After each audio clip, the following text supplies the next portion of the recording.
Character আমার কোনটি? সেটা হচ্ছে বদ্দা মিঠু এবং মনিরা মিঠু, আসলে এর সম্পর্কে কি হয় অনেকে জানতে চায়। এদের মধ্যে পরকীয়ার সম্পর্ক।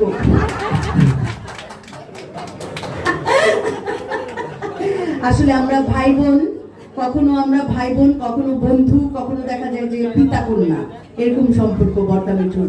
একটা বদ্দা মিঠু হারালে 5 বছরেও আরেকটা সরল, এত সরল মানুষ, এত ভালো মানুষ মাহমুদুল ইসলাম মিঠু আসবেন কিনা সন্দেহ।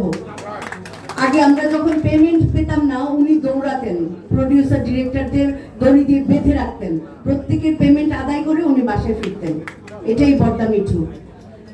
আর কিছু আছে কোশ্চেন? চরিত্র, এটা আমাদের এই গল্পের মধ্যে প্রিয় চরিত্র সবগুলোই, তার মধ্যে বিশেষ প্রিয় হচ্ছে আঞ্জুমান বেগম। অনেক কঠিন চরিত্র ছিল এটি, অনেক কঠিন। জি, ধন্যবাদ।